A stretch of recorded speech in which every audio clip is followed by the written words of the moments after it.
Hi, Antoinette. Welcome to our school. Go ahead and tell me a little bit about yourself and why you want to go back into the classroom. Well, I taught for 8 years in the classroom and I taught a variety of grades. My last year, I taught fifth grade and fourth and fifth grade language arts and history. And then for the last 4 years, I've been a technology integration specialist. And it's been a lot of fun and I've enjoyed it, but I really miss being in the classroom and being with the kids every day and having those moments where you get to see the light bulb. And it's just something that I've missed as much as I have enjoyed being on the admin side of things. I really feel like maybe going back in the classroom is just more my jam. Okay, and I see here you've recently obtained your master's degree, and that was in education technology, correct? Yes. Yes, I have a master's degree in education technology, so I have the ability to do training, but then it also just equips me to better utilize it in the classroom setting as well. All right. And you talked a little bit about your experience, um, but tell me a little bit about how your experience on the admin side prepares you better to go back to the classroom.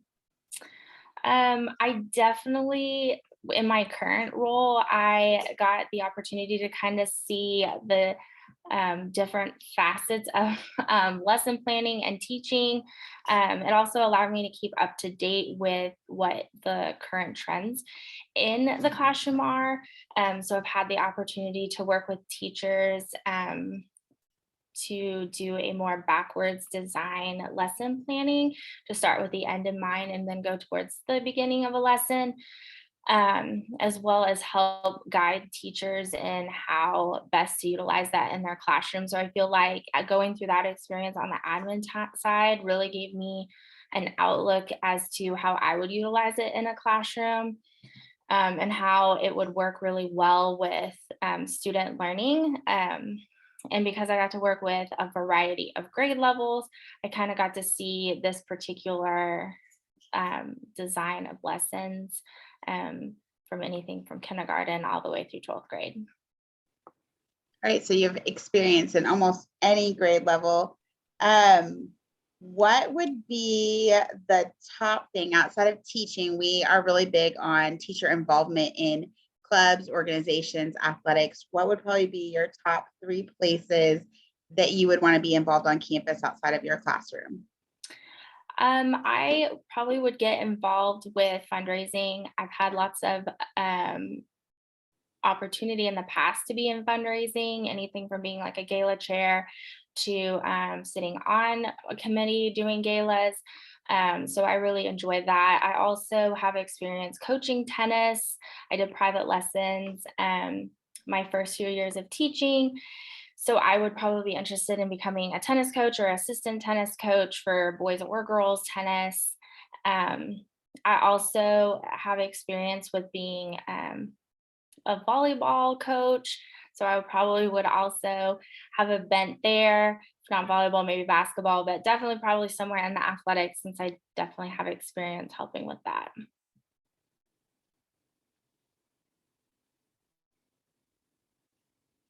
Describe your teaching style and what I would see if I came into your classroom. I'm definitely a facilitator in my classroom, and I'm very big about student-led presentations and group work. I also really enjoy doing stations, no matter what age level you are, you really can do stations with kids. I really enjoyed that. I really like to have to be that facilitator where the and help guide the discussions and help guide them to where they need to be when it comes to their learning. But I definitely do not like to stand and lecture. That's just really not my style. I'm not a drill and kill kind of teacher. How do you keep students engaged and motivated in your class? I always feel like you only have their attention for about 20 minutes. So your lesson needs to fit into 20 minutes, and then after that, it needs to be an engaging activity surrounding whatever your curriculum is. And so, if it's something to do with the novel, then it needs to be some kind of discussion or activity that keeps their attention, but then still goes back to what your lesson is. Um, but standing in front of a classroom and lecturing for like a full 50-minute class period is just, you're going to lose them. They're going to have no idea what's happening. And how do you assess student progress formally and informally? I think it's really important to always have an assessment a week, and as well as doing lots of graded homework assignments and activities where you can comment on their learning and help guide them to what they need to be doing. Lots of student feedback is really important. Um, Kids are not going to learn from their mistakes if you're not telling them in a constructive way what that is. I also feel like in certain subjects you really need to do more assessments to make sure, especially if you're, my last few years I taught language arts, and so it was always really important to make sure that you've done those benchmark tests so that you kind of know right where they are on their reading levels, and then if they need to change.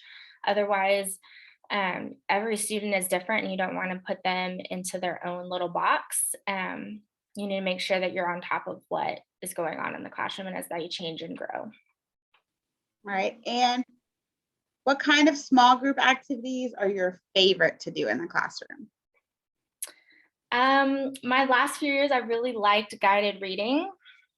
I liked pulling small groups and doing really diving deep into novels and what they're covering, like in book clubs. Um, I really enjoyed that. I also enjoyed doing more like cross curricular stuff. And so bridging the gap between language arts and history was always a favorite of mine because there's so much you can do between the two of them. And so being able to do an activity that can go for both is just lots of fun.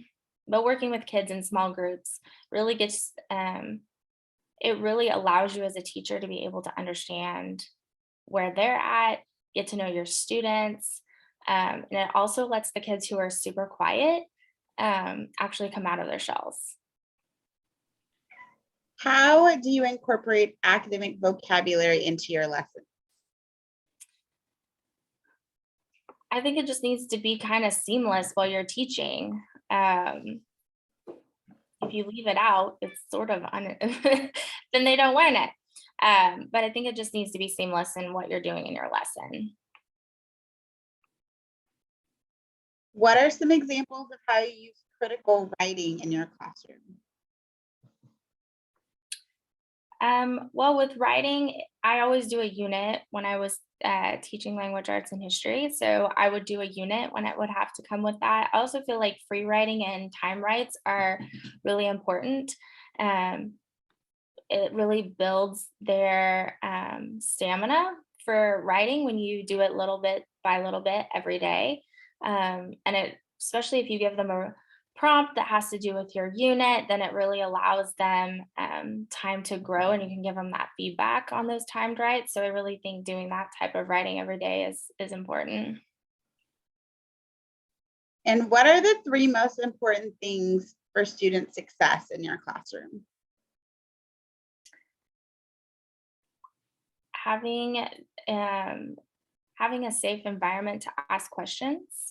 There's never a question that is not important, because if you feel like you need to ask it, means that it's important to you, and that's important to me to answer it. Um, Coming in with an open mind, you're here to learn, but you you don't want to just be like, oh yeah, I already know what's going to happen in this class because I had so and so in your class last year. Every year is different. And then to be flexible, because I always feel like as a teacher, sometimes in your class, something is going to spark their curiosity, and having the ability to take them down that road so they can learn something and then get them back on track is really important. So I think students should come in with an open mind and be flexible because maybe the day isn't going to go exactly as they thought it was going to go. I like it. I really thought about flexibility being important, but I like it. It gives you a different perspective on the day. How do you build relationships with your students? I like to greet my students at the door every day, and always have a positive smile on my face, and have those moments where you can just get to know them. If it's like the 5 minutes before class and they're talking to you and they're telling you about their day and what's going on, and just being there for them, to have that environment where they feel like they can kind of come in and just get to know you. I also think it's really important that you learn about them as well. When you have a lot of kids, the first couple of days, you probably have, name tags on desks and a seating chart. But I do feel like it's super important that at least by week 2, that you have a majority of your students' names and you know them. I also think it's really important to read the blue cards that you're the teacher from the previous year has said something positive about each student, or something that, hey, this is kind of something you should know, just because it gives you good insight, and then it allows you to build that bridge. Like, you already know, like, if a student comes in and okay, if they have a rough family life, like, I need to be a lot more understanding because maybe they're going to come in every day and be really frazzled. um, just to take the time and read whoever, the notes on the previous teacher. Um, you never want to have the opportunity to be like, oh, well, that teacher had such a bad attitude about that student. You want to form your own opinion of them. But I do think reading them and getting to know them a little bit, at least starts that process. Okay. And how do you in turn build relationships with your colleagues? I think it's just really important to make sure that you're outgoing and you're willing to work and go the extra mile, especially when you're new to a team. You never want to be like no to everything. Um, but you also want to go to the group gatherings too and make sure you're welcome, and, pop in on all of their questions and be like, hey, this is who I am, and like get to know them, and not be standoffish. But also, like, right away jump in and start chipping in, because you don't know whose shoes you're filling, but you definitely don't want to be the teacher who's pegged as, oh, she doesn't want to do anything because she's a first year, or she's just back in the classroom. So being willing to jump in and help out wherever, and being open and friendly. Okay, and how do you build relationships with your administrators then? Especially for you going back from that role to the teacher role, how do you build those administrator teacher relationships? I feel like I have such a unique experience in the sense that I know where they're at. Having been there, I get the stress, and I get the triggers. And I think um, the teachers, for me personally, that when I would go and visit them, the ones that were really positive when I would come in and didn't vent about their day, as much as that doesn't bother me, but if you've visited like 75 teachers and you've heard 75 venting stories, as an administrator, after a while, you're just like, "Mm, great, here comes another one." And it's just kind of wears on you mentally. So I think building that bridge where when they come in, you're not the teacher who vents on them, and you ask them how their day's going, and how's things going with you and in your world, and having that welcoming classroom that you have for the kids, welcoming for them too, because they really do care about us as teachers, um, and they don't always want to hear all the bad. They want to hear the good too. What is a recent collaboration you have done either with several teachers, just one teacher, that you found to be a positive experience and really successful? I recently partnered with a teacher in teaching iMovie to a group of seniors who are creating a senior video project that they were then posting on a Google Sites portfolio. And I really enjoyed that project. It has to do with our school's 75th anniversary. And so the kids are really videoing how um, their life has been impacted by the school. And so they're using iMovie and they're using various tools. And so I team taught with her. She is doing the content part, and I came in to teach the tool, and seeing the outcomes of what they've come up with, and all of the aspects and how that's going to all pull together has been a lot of fun to watch. And it's still an ongoing project for them. Um, they'll be using iMovie to also interview past alumni. And so they get to kind of do both sides of it, where they'll also be filming somebody. And so teaching them kind of the ins and outs of like when you film somebody, make sure, they're in the photo, and, the video is good and the lighting is good, and, kind of coaching them how to have somebody do an interview. It's been kind of fun.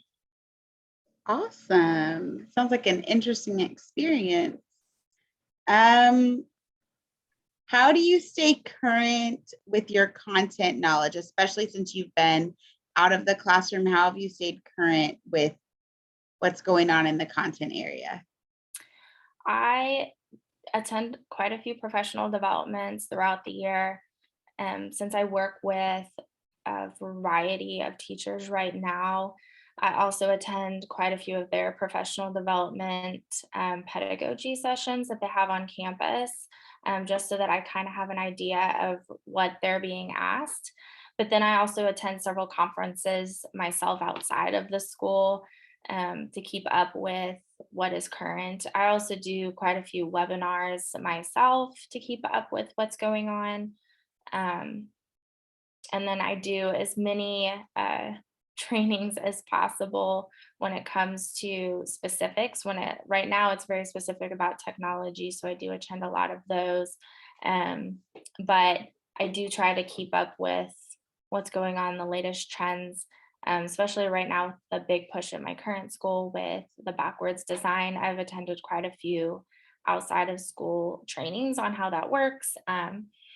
And how to train for it, how to help teachers, how to guide them. And that's all been through an organization. Awesome. What would you say is the most impactful professional development? It can be recent or within your career, like something that stuck with you. I really enjoyed a webinar that I recently took, and it was all about 21st century learning. I found it to be really inspiring. She started out with, how often have we all heard welcome to the 21st century? And she was like, I'm sure all of you have, but I just want to tell you, we've been here for 21 years. So if somebody asks you that, you should be like, duh, we've been here. But it really walked through how learning has changed because of COVID and virtual learning, and how how teachers have adapted, administrators have adapted, and then basically teaching us how to basically get back to what we used to be, but still taking what we've learned to move forward. And I found it to be really inspiring. I wish I could show that webinar to like every single one of the teachers that I've ever worked with, just because it was like, hey, we made it, and now we get to move forward. That sounds really interesting. I'll have to check that out. Um, what is an acceptable failure rate in your classroom? I think everyone would say 0, but that's not necessarily what happens. You truly have to strive for 0, but you might not actually get there. So I would really hope that at least 90% of my class passed would be a plus. It really kind of depends on, I really truly believe that it kind of depends on the type of students you have too. If you're teaching, a group of students that are higher AP honors type students, then you probably will maybe have 99% of them that are fine, and you have a 1%. If you're dealing with struggling students, it's probably going to be a lot lower. But I think we all strive for zero. One of our district initiatives is student ownership of learning. What are some ways you make sure that the students are owning their learning and taking responsibility if, per se, they're not passing or they're struggling with the concept? I think you have to meet one-on-one with those students to find out what is triggering that. There's always a story behind why a student is not doing well, whether it's, they missed something in the lesson, or they need added support, they need tutoring. But I think it's important that you teach your students that if they're not doing well, that they need to come and see you. Of course, that kind of depends on the grade level. The younger you get, the more you probably will be dealing with the student, but you're also dealing with the parent at the same time, and it becomes a partnership. The older they get, the more you want to teach them and guide them that it's what their grades are is a reflection of them, and is that truly what they want to be a reflection. And to give them that space to come and ask for help, so that they don't feel like that they're not succeeding and that they can't succeed in your class. So having that open conversation too, I think, is important. Awesome. What would you say is the most frustrating part of teaching?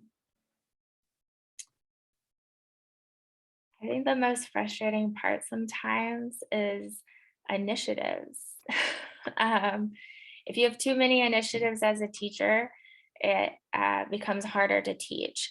And I think, having been an administrator and been on that side where, as an admin team, you're deciding those initiatives for teachers, I think it's good to be mindful when you're doing that. And I think moving back into the classroom, I think that was my one concern. Just sometimes there's just too many, and teaching gets pushed farther and farther down the stack. So I think that's the one thing can be really difficult.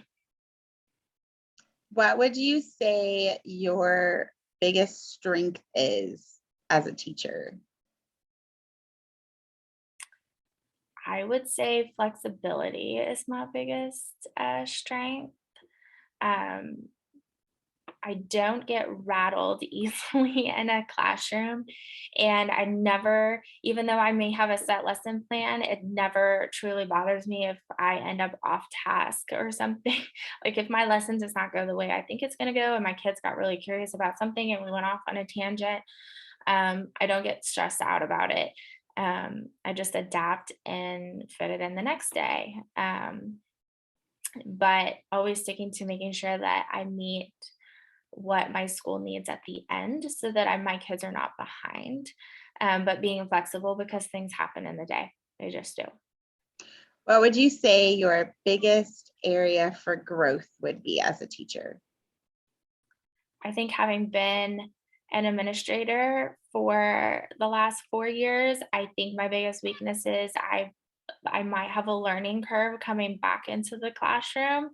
Um, and so I feel like the first few weeks I probably would need to get back in the groove, if that makes sense. So I feel like that might be my biggest weakness, just having been out of the classroom for so long. All right. What 3 adjectives would your current supervisor use to describe you, and why? Um, Hungry, because I always go after things. And I'm never afraid to learn something new. Um, I'm definitely very kind-hearted. I work with about 170 different personalities right now. So I definitely um, have learned how to handle all the different things that come with everybody's personality. Anything from people who are not emotional to people who they see you and they just start crying for no reason, apparent reason. Um, so just having that kind heart to be able to navigate both. Um, and then I would say hardworking.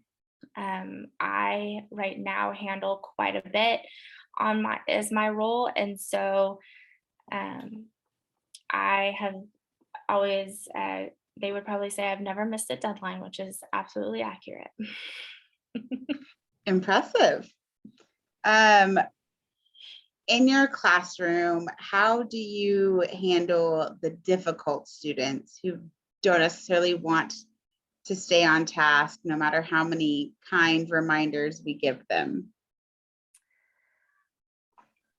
I think, I would never want to single out a student unless it was a behavioral problem, and then that's a totally different situation. But kids that are completely off task or they've just decided that they're not doing that and they're just sitting there or distracting a friend, um, I don't stay in one place as a teacher. I definitely move around the classroom. And so I think that gentle reminder, like a hand on the shoulder and just kind of talking to them at their desk and being like, hey, and I think if it gets to be a pattern, I think that's when you call in your administrator, call in your counselor, and call in that support if what you're doing in the classroom you can't get to reach the student or get them to be back on task.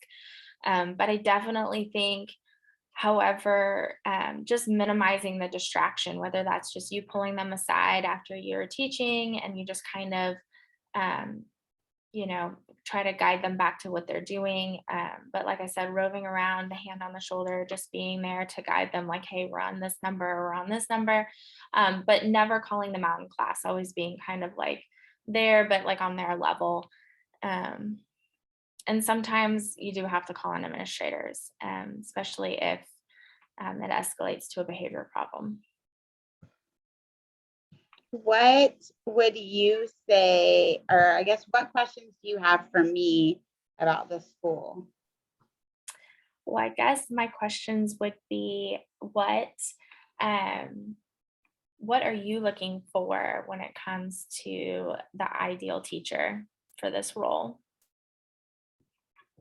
I think I'm definitely looking for someone who can be positive, be hands-on with the student, make sure they're engaged, um, investigate why they're not successful. To me, it's taking that feedback of, okay, we've done these several assignments.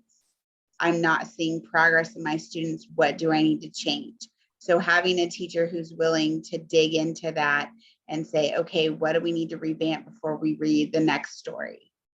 Are probably my top qualities I'm looking for.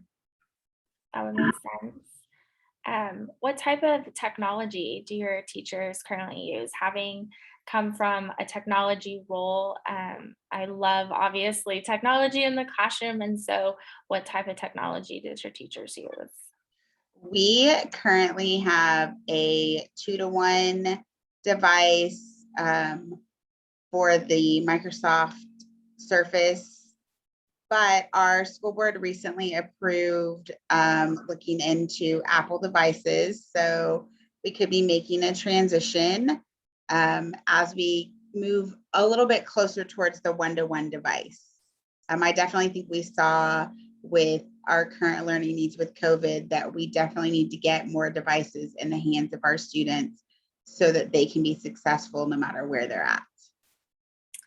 I definitely like to hear that. That makes me happy. I, of course, love Apple devices, having come from an Apple school. So that, of course, I do enjoy. I think that was my main two questions. All right. Well, thank you so much for your time. Yes, thank you. And we will definitely be in touch. Sounds good. I look forward to it.